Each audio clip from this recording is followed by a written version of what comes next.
Welcome to the November 25th edition of the Derry Cooperative School District. Let's rise, stand for the Pledge of Allegiance.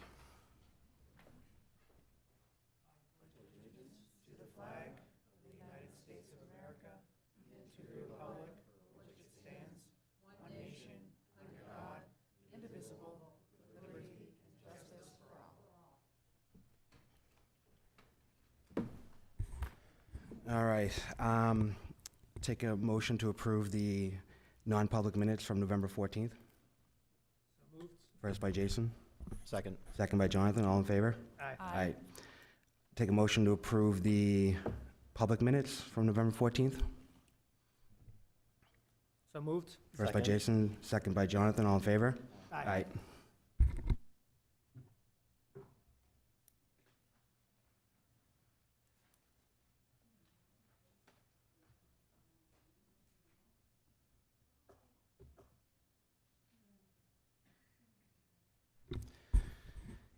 All right, next agenda in the item, we have a censure of Katie delay that we would like to discuss.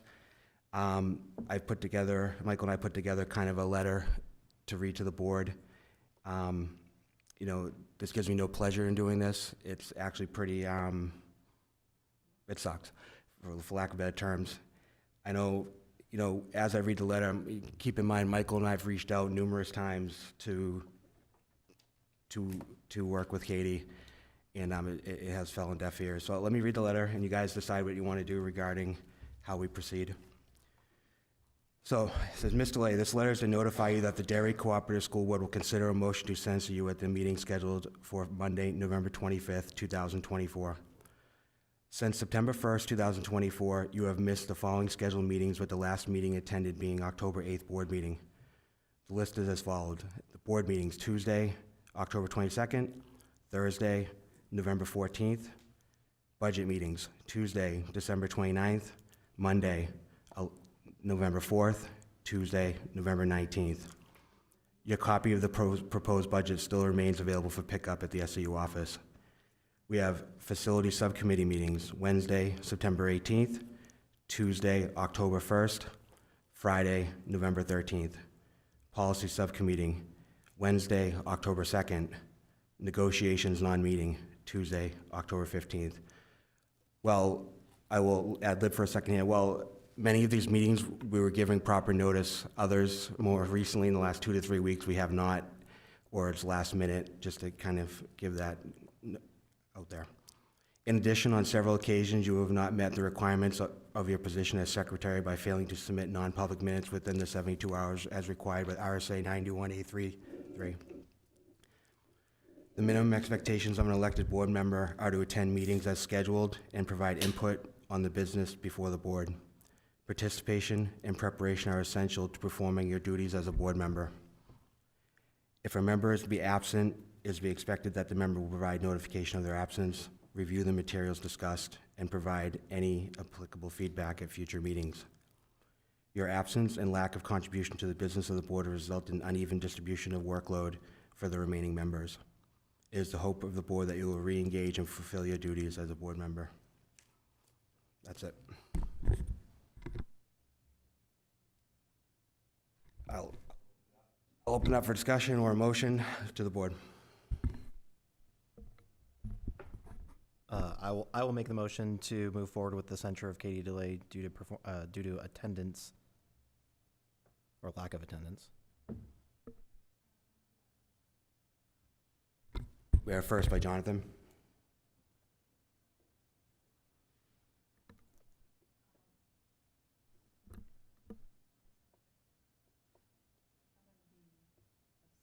Yeah, we're not voting yet. I'll second it. Second by Jason. I'll open up for discussion.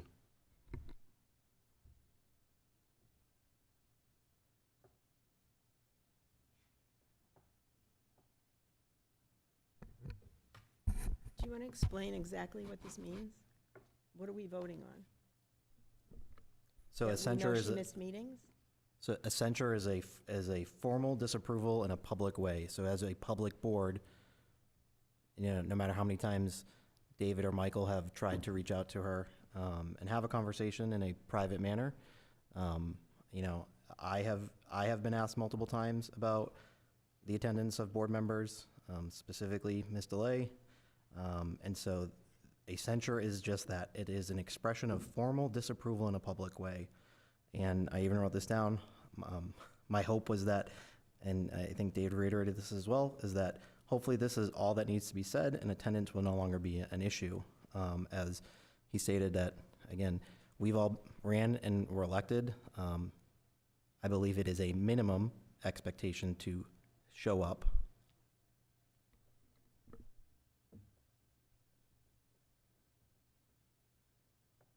So you stated that some meetings, she did let you know she wasn't going to be here.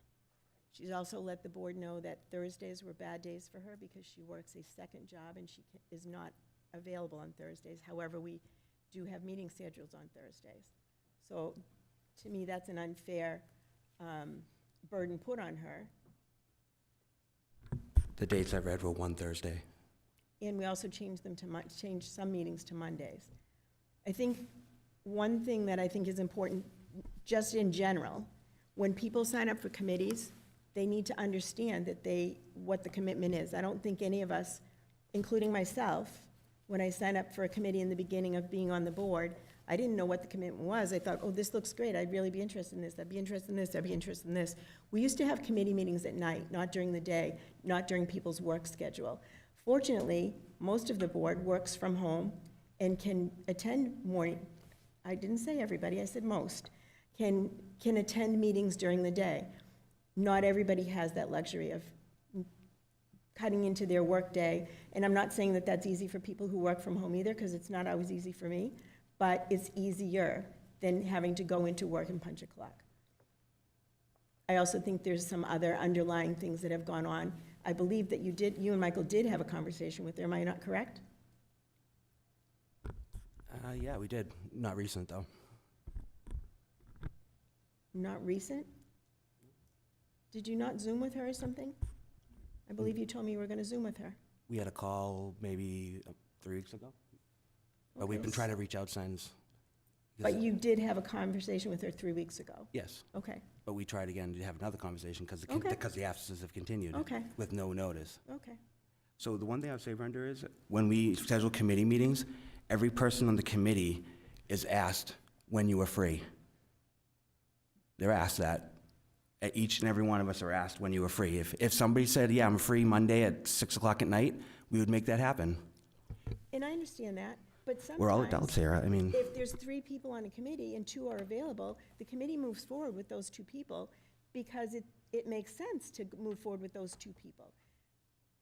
We used to not even always have 3 people on a committee, but we started adding 3 people onto a committee because not everybody's always available. So I just think there's been a lot of unfairness that has happened. I have not talked to Katie, so I don't know how she feels, but I think when she came onto the board, it was difficult. And that's where I'm going to leave this. what I would ask then, what would be your solution to this issue? What do we do? I don't know, David. So you want to criticize us? I but you am don't have a not solution. criticizing. I asked a question. And I'm asking you a question. What do you do? Let's see, 1, 2, 3, 4, 5, 6, 7, 8, 9, 10 in 3 months. What do you do in that instance? Well, I think when somebody doesn't feel valued and doesn't feel like they're part of something, they take a step back. I understand that because I've felt the same way for the past 3 years. I'm going to point to the July 24th meeting this year, how difficult that was for me to sit here. So for 2 new people on the board, I'm sure that meeting was really hard. But I'm leaving it there. I'm going to say 2 things. First off, we have a policy, BBBA, which is School Board Member Qualifications, and that policy states, candidates for the school board should be mindful that the position requires significant time, effort, and commitment to the school and community. Individuals who do not feel they will be able to provide significant time, effort, and commitment are discouraged from seeking candidacy. I went to the DVS PTA meeting last January, and I sat across from Ms. DeLay, and she asked me straight out what the workload was for a board member. And I was very upfront with her about what the time commitments for being a member of this board are, and that they go far beyond these regular meetings. I sat down with her again after she was elected in March, and I went over with her the expectations of the position. There shouldn't have been any mystery as to what the demands of being a school board member are. At this point, she let us know the night before the strategic planning visioning sessions that she wasn't going to be able to make it, and we had to take her off the committee. Since May, she's missed numerous committee meetings. She's missed everything since mid-October, which was around, probably not coincidentally, when David and I had a conversation with her about her attendance. I think that we've done everything that we can to make sure that Ms. DeLay had the opportunity to be involved in this board. And it fell on deaf ears. At this point, like, we're all adults here. We're not babysitters. We can't make people show up.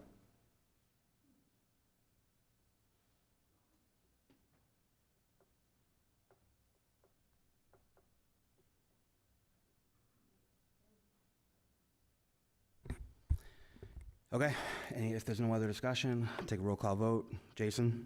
Yes. Jen?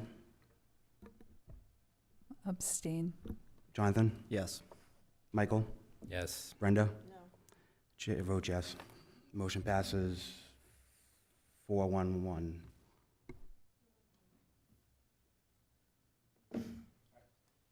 Open up delegation individuals at this time. You state your name and address for the record, and you get 3 minutes.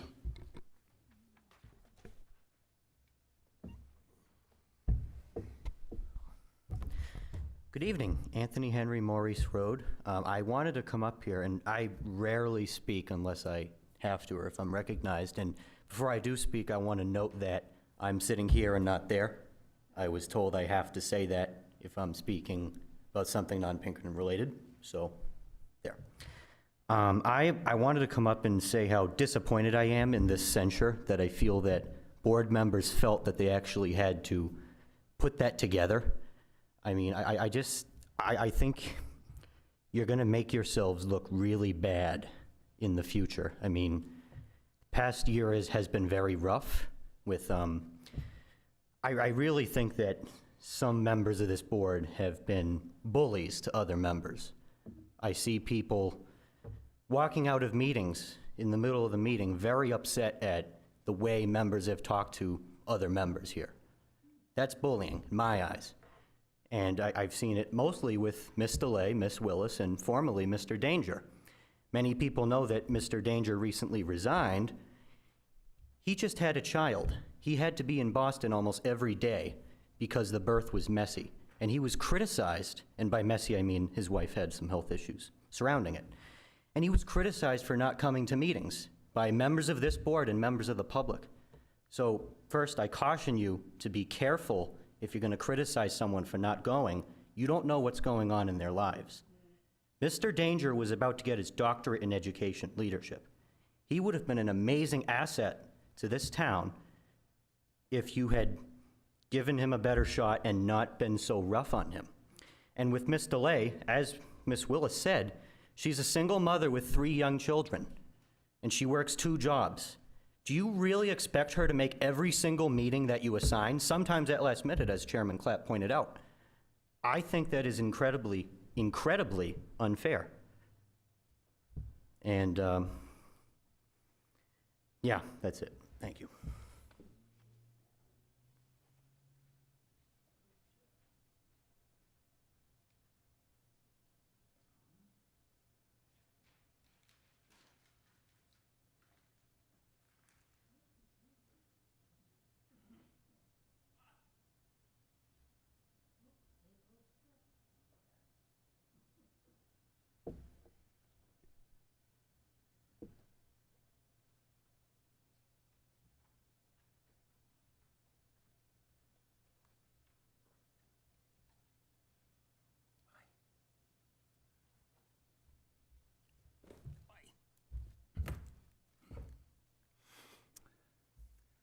Good evening. My name is Richard Tripp. I live at 44 Wyndham Road.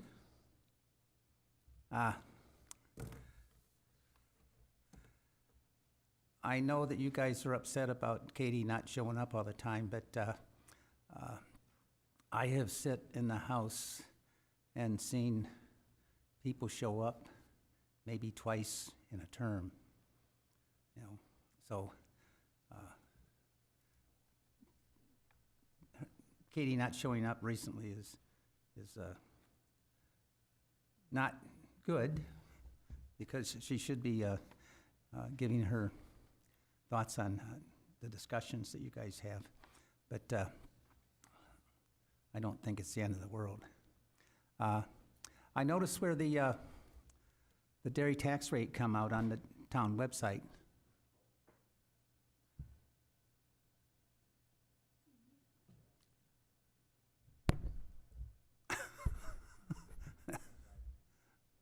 Anyhow, right now, out of the $18.69 for the upcoming year,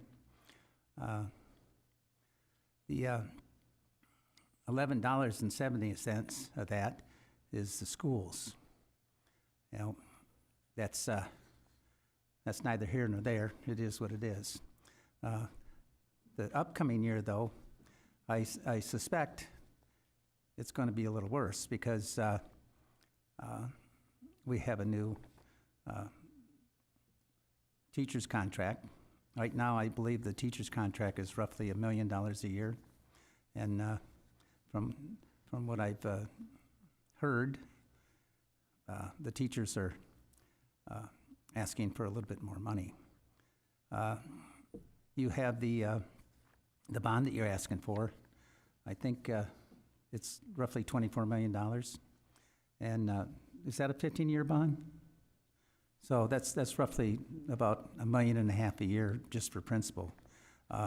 So I believe that the proposed budget is going to be more than what the default budget was last year. So, you know, I forecast a increase in the school cost in the upcoming year. I know that I made a recommendation that instead of going for the full $24 million, that you split the bond to things that are absolutely necessary. And I got about 15 more seconds. And have two bonds, one bond for 15 and one bond for maybe 20. So I think you need to think about what the townspeople are having to spend on taxes. Thank you.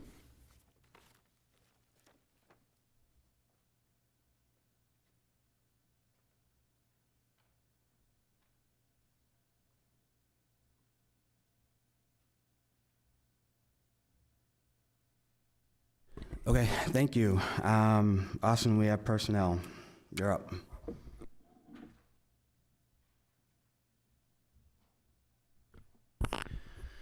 Okay.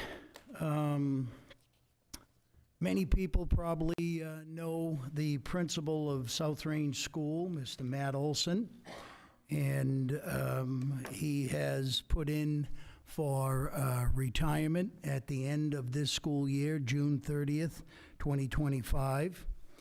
And I'm going to ask him to please come to the podium along with Michelle Cremoni, who is the assistant principal at South Range School, because we are nominating Michelle for July 1st, 2025, the new principal at South Range School. So I'm going to turn it over to Matthew.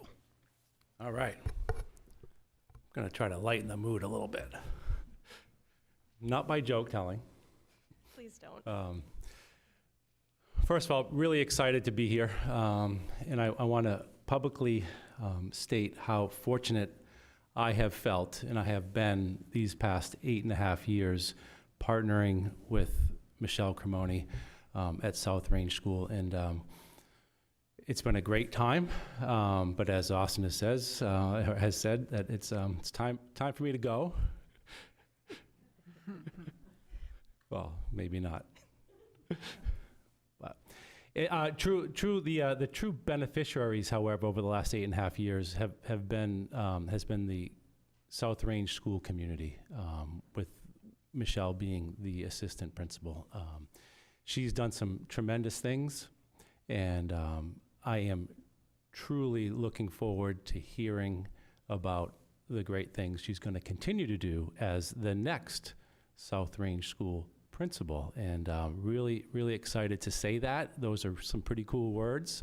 And I do know, and I'm confident that she will be doing many great things, and things that I couldn't do. She's going to be doing things that I've done, but she's going to do them a lot better. And our community is fortunate to have her for the next, hopefully, many years. Michelle Cremoni.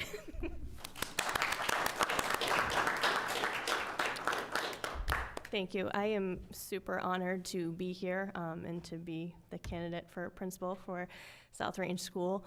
As I mentioned in non-public, there have been 3 principals at South Range School in the past 50 plus years, so it is a huge honor to become the next principal at that school, where I also grew up. I was a student at South Range, so everything is coming full circle, and I'm really excited for this opportunity. Matthew, my understanding is that you let the staff know at the end of the school day. How'd that go? It went fantastic, and I kind of I thought about something and then I forgot, and then that's probably why you're telling me I need to leave. You know, the idea was give someone my phone to record. I only said a few words, but the reaction that was given by the staff was pretty awesome, and I failed to record that. So, but we will remember that. Yeah, We will. I definitely felt loved and felt appreciated, so it was a great meeting.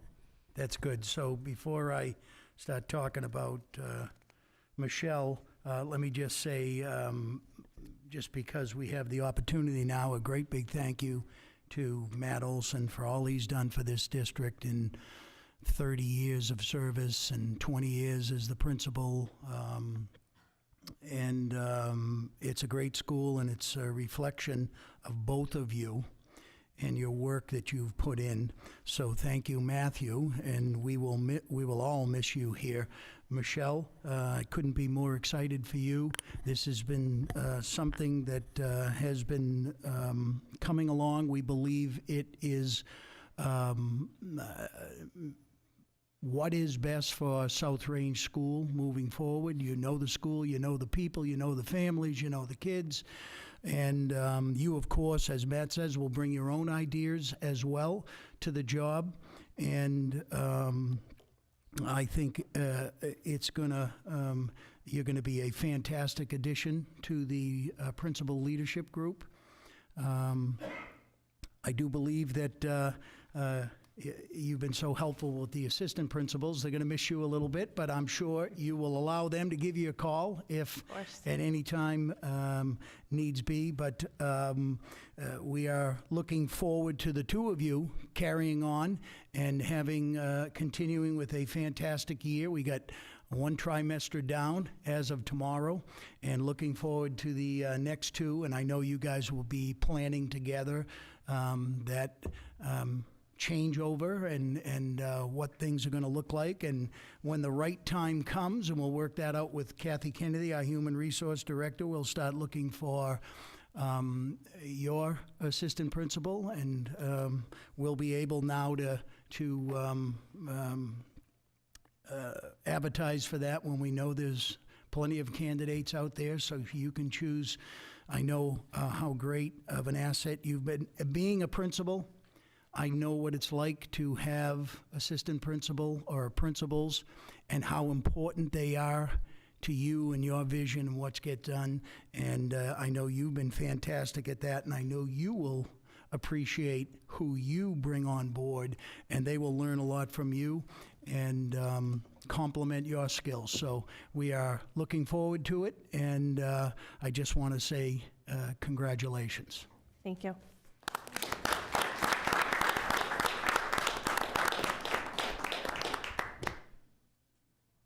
we should do this, move to approve the nomination. Oh, yes. Second. A little early, I guess, right? Yeah. Sorry. So first by Brenda, second by Jason, all in favor? Aye. Congratulations. Thank you.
All right, I have one more personnel item. At 4:45 tonight, I received Katie DeLay's resignation. So I take a motion to accept her resignation.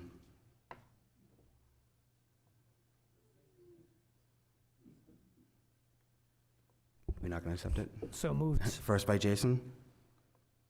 Second by Jonathan. All in favor? Aye. Opposed? Opposed. So we got 411 again. All right, thank you.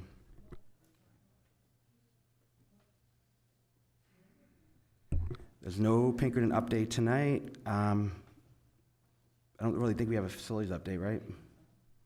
We have a meeting on December 4th, Yep, we have a That's- meeting next week. next week, to discuss how we move forward with the education plan and whatever you want to call it, educating community on the bond and what else, everything else that goes along with the budget and the teacher's contract, all three as a whole. So more to come after that meeting, but as of right now, we really don't have any updates except for the people in the room, we did add the roof drains to the capital improvement plan last meeting, so that the final number is like 24.7, I believe, or 24.6, somewhere in that range. Anybody have any questions? No? All right. Yeah, go ahead. Kind of, I don't know how to best frame this.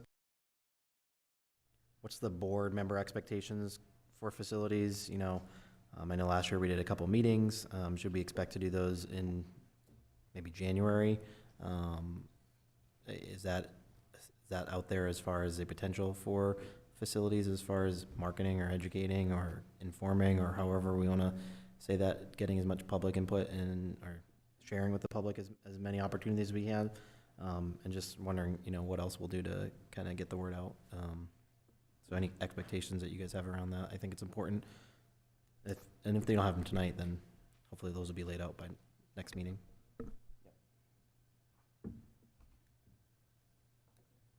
All right, Jane, you're up. Okay, I asked Christina Lebelzik if she would be able to run a report today about the free and reduced, and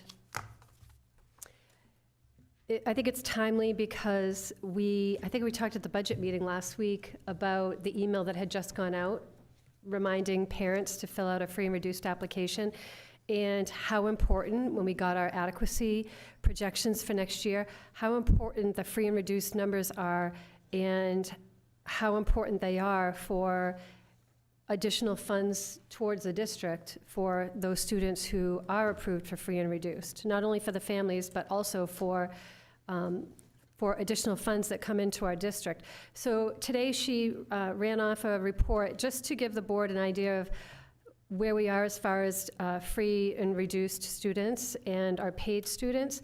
And just since the email went out last week, when we had our budget meeting, the email went out and we had 4 families apply and were approved for free.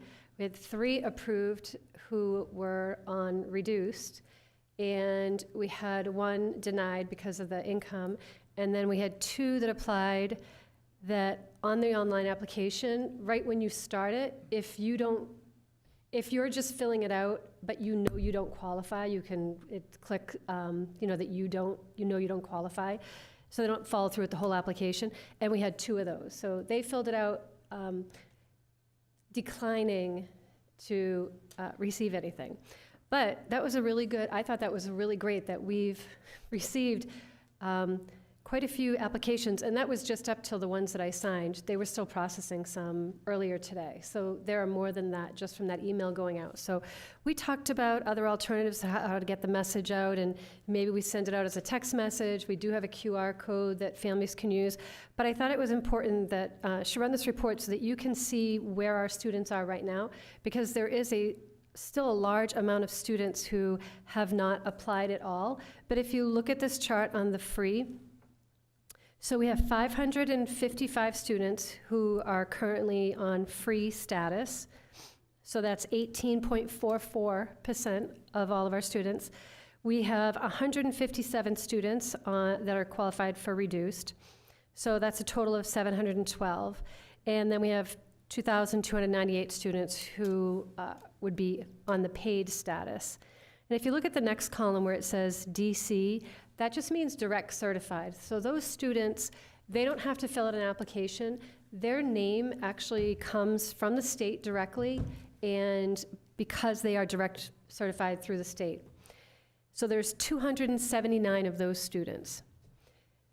Next to that is, we call it categorical eligibility. So there are 109 students who are on free, and those could be coming from students who were approved through the SNAP program, which is through the state, but just a timing piece where they didn't come down as direct certified, but they have a SNAP number that they've put on their application. It also could be students who are facing homelessness. So there's a variety of students who would be in that categorical eligibility, so there's 109 of those.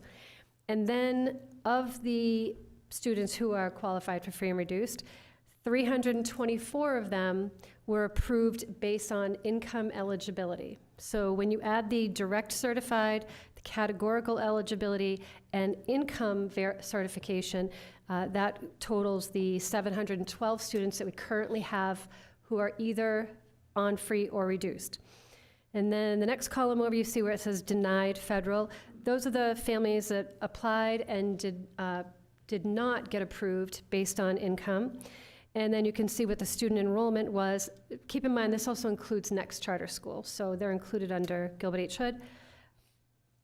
And then under the non-reimbursement, those are for adults who have food service accounts with us, active and not active, because you'll see there's 77 that are under Derry Village. Those are staff members when Derry Village was open, over the years have had accounts. So they've obviously moved to other schools, and Christina will be switching them over. But so that does leave a lot of room and more outreach for us, because we're not at the number we want to be at, 712. We know that there's more need if people are applying in the end of November right now. So, and these are students who are not new to the district. They've been enrolled in our district that had just recently applied.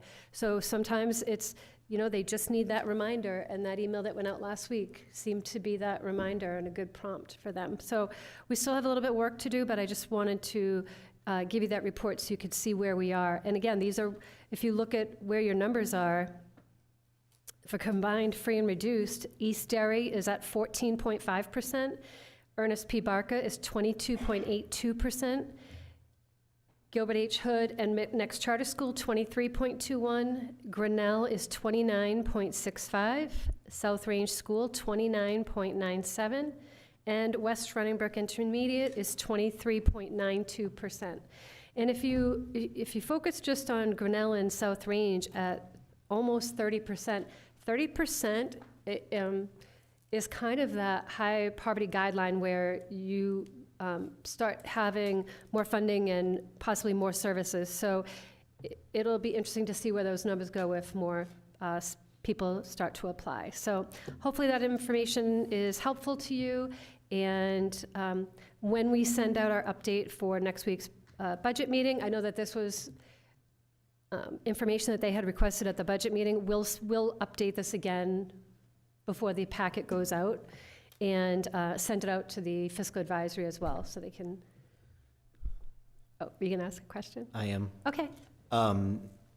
So is that 30%, like, is that like a hard number that, hey, if we hit 30%, or not hit, but if a school has 30% free and reduced, then we would qualify for? I think Kim's gonna answer. And the reason I'm asking is, right now it's 29.97%. We have 101 students out of the 337. If there was one more child that qualified, that would tip it over the 30% mark, and that's the only reason I'm asking. Is this on? For Title I services at a school, you have to be over your district average. So our district average right now is 23.65%. So anything that's over that average, we qualify for services. Typically, we don't do it in a middle school setting only because it's targeted assistance. They have to have permission slips and there's a lot of red tape. So right now, according to these numbers, I also have to look at October 1st, but according to these numbers, it would be South Range and Grinnell that would receive Title I services. And also their numbers qualified us, as you know, South Range recently was added for the fresh fruits and vegetables program. So now we have South Range, Grinnell, and Ernest P. Barker, who are all participating in the fresh fruits and vegetables program. So that's income, that's percentage driven as well, based on free and reduced numbers. Yeah, I would just reiterate to the public, 24% is a big number. You're not alone, so if you are seeking or if you need any type of assistance, please don't hesitate to do so. Again, I think this, I know our board has talked many times about the importance of making sure that children are not hungry, the work that the End 68 Hours of Hunger does. You know, we have a lot of programs, so just to the student or to the child, it's important, but it also has very long-lasting impacts on the district as well. Jane, what is the number under non-reimbursement across from Derry Village? Is 77, what is that? Those are just, the non-reimbursed is staff members who are just have accounts with the district. Okay. Christina just hasn't moved them to their new location. Okay. Since, yeah. Just wanted to understand. Some of them Because have, it says Derry Village. yeah, some of them don't have money. You know, we order from the food service program, we buy adult meals, even in our office, and which is it's more expensive, it's a different price than what the students pay. And we have accounts that we put money into. Even the 77, I would imagine most of them just don't even have any money on the account. She just hasn't transferred them if they've moved to a school. Thanks. You're welcome. And then lastly, I just wanted to give you an update on Honeywell. We're going to be doing a substantial completion walkthrough on Monday to look at the schools that have just been finishing up the HVAC, which would be Grinnell and Grinnell, part of Hood, and West Running Brook. So we've been sort of struggling along with the heating over at West Running Brook, and I believe they have it up and running now, but as you know, there was a delay just getting the equipment through their supplier. So everything's been installed, and now they're pretty close to finishing. So we'll be going that. We also, Jeremy and I and Rob, met with Tim and Brian from our roofing consultants to get the process going so that if the bond passes, that we have the specs and the design already ready, that we've put it out there, and that we're ready to go, probably for 2 schools for this summer and/or for the drains. So we want to make sure we're meeting with them and having that all prepared. That's it, unless you have any questions.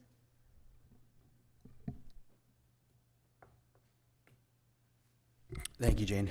Austin, you're up.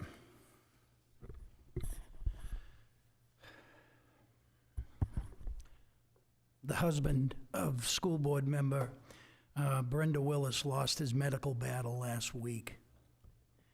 Brenda described Steve to me as her behind-the-scenes support person. If you ever needed a volunteer, somebody to build something, maybe for the play or whatever, if you needed something bought, he was all in. Steve Willis was a longtime Derry resident, raised 2 children with Brenda here in Derry. I'm sure Brenda would state that she would not have been able to be on the school board all this time if she didn't have somebody like Steve there by her side for that support. He was a wonderful husband, father, grandfather, and friend. Our hearts go out to Brenda and her entire family, so please join me right now in a moment of silence to remember Steve Willis.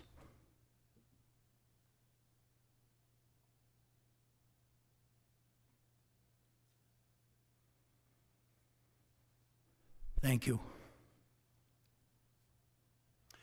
Last week and today, I visited most of our schools and classrooms, which I will finish up with tomorrow before everyone begins the Thanksgiving break.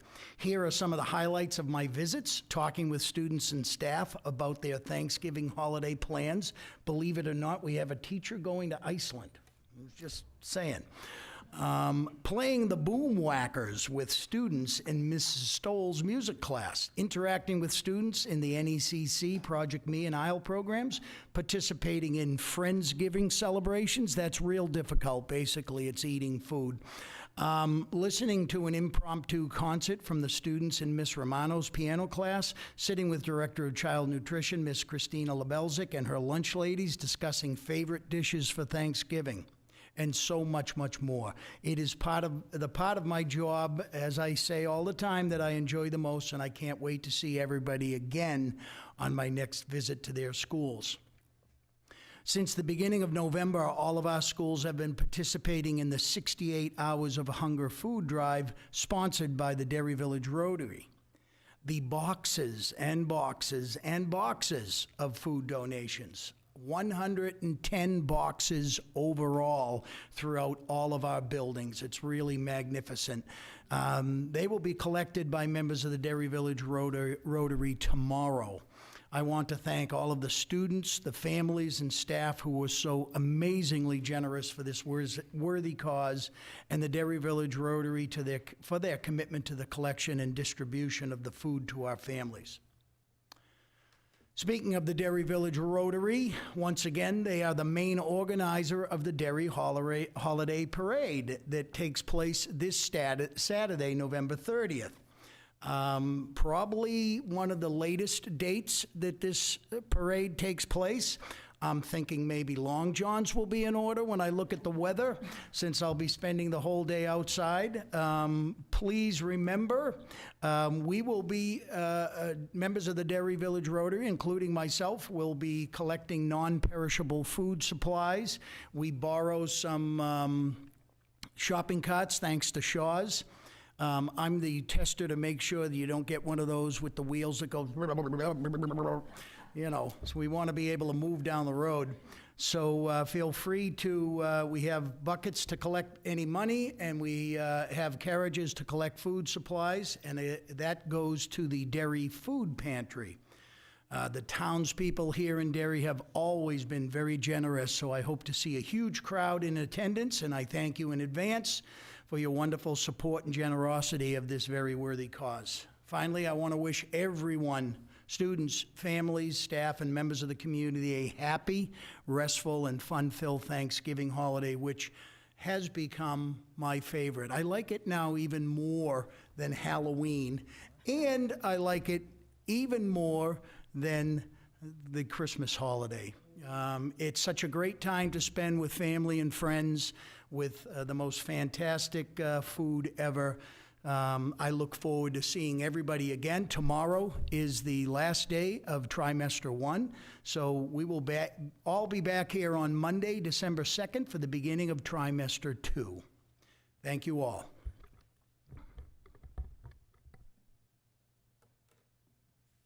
Thank you, Austin. So we have no FYIs today, so committees, the manifest approval? I will make a motion to approve the manifest for a grand total of $4,089,595.34. Of that, that consists of general payroll of $2,834,701.51 and general expenses of $1,254,893.83. Second. Yeah, first by Jonathan, second by Jason, all in favor? Aye. Aye. Motion passes 6-0. Any other committee updates at this time? I just have a question. Sure. I know we as curriculum board or curriculum committee haven't met since I think the last day in September. So just touching base on maybe possibly scheduling that. I don't know if obviously with holidays and budget meetings and everything going on, I don't know if that's going to be doable in December, but hopefully early on in the new year, if not if not, that's just my ask.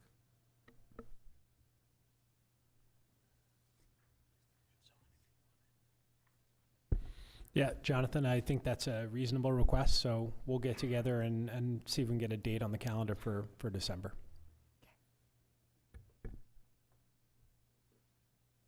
All right, do we have any other business? Sorry, we did get an update from Scott regarding the superintendent search committee as well. Let me bring up the email real quick. He said he's had numerous conversations with people in the national network. They're posting across social media platforms. The most aggressive advertising push will start on December 2nd.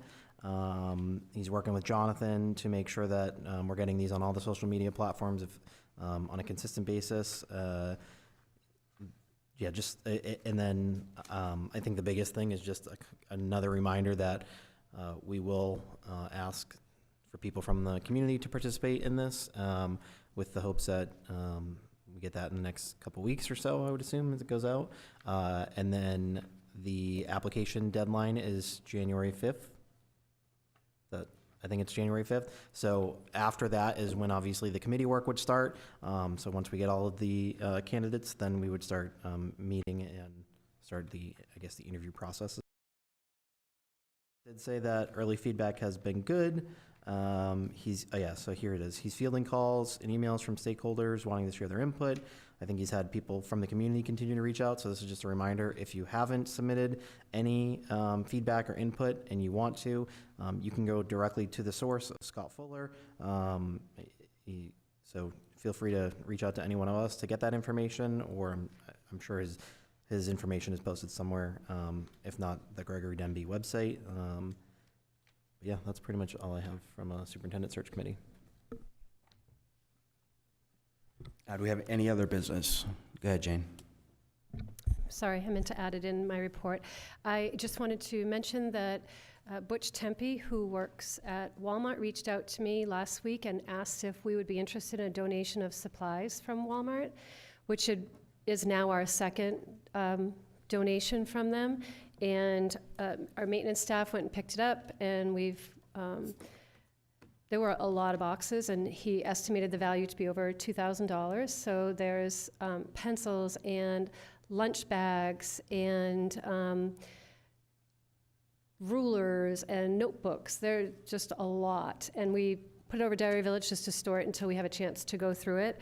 But I just wanted to make sure that we thank Butch and thank Walmart for thinking of us and making sure we get supplies that we're going to be sending out to the classrooms. So thank you to them.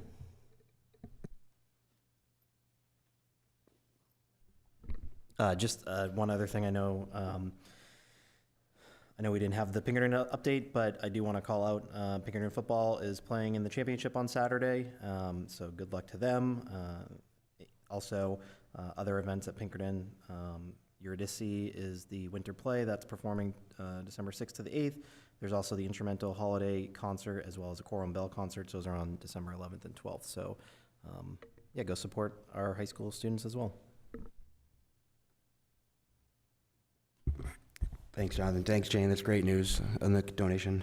All right, if there's no other business, I will accept a motion to. I Okay. had one other item on transportation. I asked Cliff to give me some data on the Pinkerton buses just to see how we were doing. And, I mean, it looks like, he's made a lot of improvements here. We've had, the last buses, the first buses are pulling out of Pinkerton around 2:05. The last ones are pulling out around 2:28.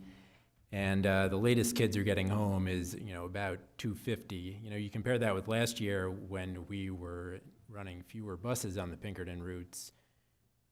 Kids were getting home around the same time. Right now, the last stops are being made between 2:33 and 2:54, and the max ride times range from 12 minutes up to 42 minutes. The longer routes are the ones that leave at 2:04.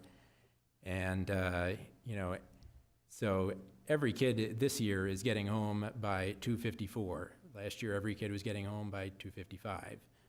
So, there are some kids that are probably riding the bus for a little bit longer, those kids that, got off at the first stop last year, everyone pulling out at 2:05. But it sounds like things have improved. And I mean, I know earlier in the year, we were also having some late buses in the morning at West Runningbrook and Hood, and it sounds like those have cleared themselves up, with all the route changes that have happened. So, little update. All right, thanks, Michael. I take a motion to adjourn. So moved. First by Jonathan, second by Jason. All in favor? Aye. Thank you. Have a great night.